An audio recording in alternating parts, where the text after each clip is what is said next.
There's a 10-year gap between me and my sister, Alice. My mom left my dad when I was just a baby, and I grew up with my mom and aunt. We didn't have much, but the house was filled with laughter and love, and I had a good childhood. All that changed when I was 9 and my mom found Stephen. He wasn't pretty, he wasn't kind, and he wasn't smart. A college dropout who still quoted philosophers me and my mom didn't know 20 years after he dropped out. He was a drunk too, but he had a job as a teacher. Only God knows how he managed to keep that job for as long as he did. And money started being less tight when he moved in with us and pushed my aunt out. My aunt saw right through him, but she wasn't my mom, nor was she my mom's mom, so she couldn't do much. The mean bastard didn't bring anything good with him, except for Alice. She's nothing like him. While my early childhood was all right, Alice's wasn't. Stephen had a son, a small boy named Ethan, 3 years younger than me. He looked like he was at least 5 years younger than me, though, and it only got worse as we both grew older. I don't blame Ethan, but he took after his father. He pinched Alice when she was a baby, bullied her when she got older and I wasn't around as much. Stephen said it was just boys being boys, and my mom was blindly in love with Stephen, so while she acted like she was Stephen and Ethan's maid, she forgot about Alice and me. I did alright, spent a lot of time with my aunt, but Alice was a scrawny little kid, lonely and alone most of the time. When she was 3 or 4, we had been out in the local woods to do some hiking. Stephen loved hiking, so of course we had to hike as a family. It was in a clearing in those woods that Alice found Robert, or at least that is what she said. She said Robert was an adult, which didn't mean much since she also thought I was an adult at the time. He was tall, white, and had long, dark hair, always wore a necklace with a big tooth, and most importantly, he always wanted to play when Alice asked. He lived with us, she said, slept in her bed most of the time. I think he gave her a much-needed break from Ethan's bullying and my mom's negligence. My aunt thought it was a cute thing. Kids have imaginary friends all the time. My mom and I thought it was creepy. Ethan was scared shitless, especially when Alice told him that Robert sleeps in your room now, but he doesn't like you. Robert didn't stay with Ethan for long. Ethan wasn't Robert's friend, he was Alice's. They played a lot. I can't really remember the games, but while a lot of other kids spent most of their time with their actual friends, Alice spent most of her time with Robert. It went on until she was 6 or 7. While I got less scared, my mom's fear of Robert grew. She even drove out to the woods to make Alice leave Robert where she found him. We recently had a family lunch, my aunt, my sister, my mom and me. My mom broke up with Stephen years back, and Alice is now 17.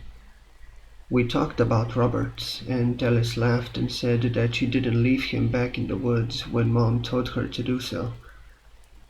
My mom asked if he was actually a ghost, and my aunt and sister laughed. "No, Mom, chill out," Alice said. "There's no ghosts. It was just an imaginary friend." Alice and my aunt laughed some more. My mom said, "But it's just weird you could describe him so well." My sister and aunt continued to poke fun at my mom. She's always been quite the believer in the supernatural. I would have laughed too, but I didn't. I used to be like them until I found some old records. I am a history major at the local community college, so I know my way around the town's archives. I was looking for something in the old newspapers about some farmers' strike for an assignment when I found it. It was an article about a young man that had been missing but turned up dead in the woods. Yeah, those exact same woods Stephen took us out hiking in. His name was Robert. He was 28, and in the black and white photo from 1965, you could see that Robert was white, had long dark hair and a friendly smile. He also wore a necklace which looked like a leather string with a shark tooth as a pendant. Well, it was creepy as fuck, so I continued to look into him. His killer was never found, but the worst part is that Robert wasn't as friendly as he seemed in that photo.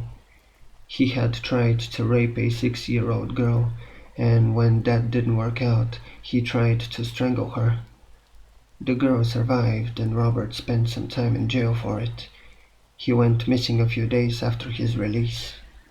I'm pretty freaked out about this, because I'm like 99% sure that this is in fact the same Robert that my sister had as an imaginary friend as a child.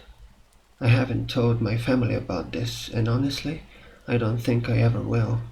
There's no need to ruin the few good childhood memories Alice had.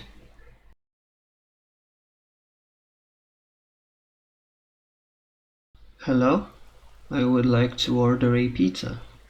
That is what I have been hearing all day, and I cannot believe it. The violence within household groups from both men and women is just staggering.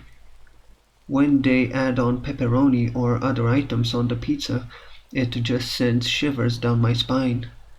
Sometimes it's the woman who makes the call, other times it's the man, and every now and then it's the child. When a child makes a call ordering for pizza, my faith in humanity just goes down. I wish I was on the front line of the police again. Instead, I had been put down to office duty and answering phone calls. Hello? I would like to order a pizza. I want a pizza. That is all I have been hearing all day, and I am tempted to just get off my seat and get into a car, drive down to one of these houses, and just lay down justice into the abuser. I kind of regret joining the police in the first place and witnessing the things I have witnessed. It's quite traumatizing. Going home after a night of violence, crime and murder will always be surreal, and to try and go to sleep after all of that is just hard. Just constantly more pizza orders with sides, which just disgusts me even more, as it tells me that the violence has turned gory. Why can't people just be nice? I then told myself that if I get one more call that orders a pizza, then I am getting up from my seat, going down to the house and shooting the abuser.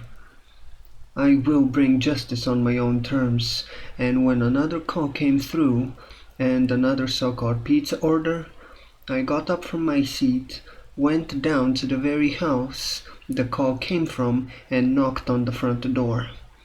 The call came from a woman ordering a pizza, so I knew the man was the abuser. When the man opened the door and looked confused with a 30-pound note in his hands, he asked me, "Where's the pizza?" And as I shut him down, his wife screamed in horror.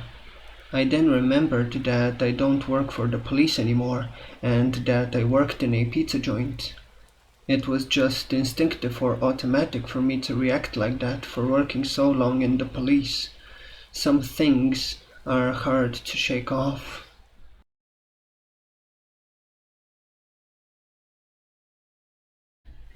There is this homeless guy who lives in my area, and every single day he is asking people for money.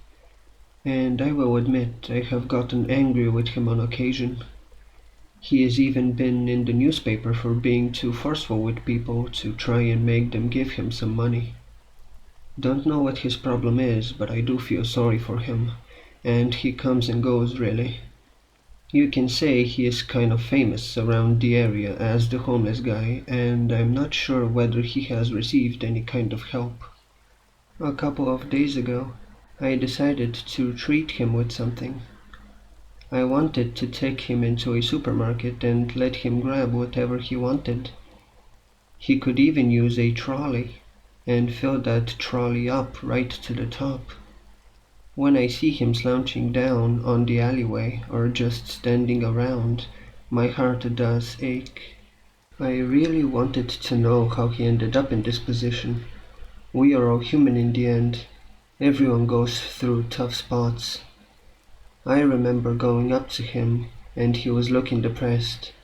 I told him that I was going to take him to a supermarket and that he can fill up a trolley of whatever he wanted. He was so happy, and I had the money for it anyway. I wasn't going to record it and put it on YouTube, like most people would, as that would defeat the whole purpose of it. I remember going into the supermarket. I told him to go get a trolley and get whatever he wanted, but he replied to me, "I don't need a trolley." Off he went into the supermarket. I was just waiting for him at the self-checkout point, and then I heard a scream. It took over the mundane conversations, and then it went back to normal. Then I started hearing more screams and bangs. I was really becoming worried. So were the other customers.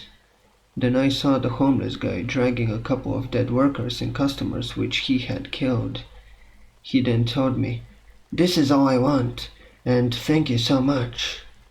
And I looked at him and said, "Okay, that's all, let's pay for them." He was so happy.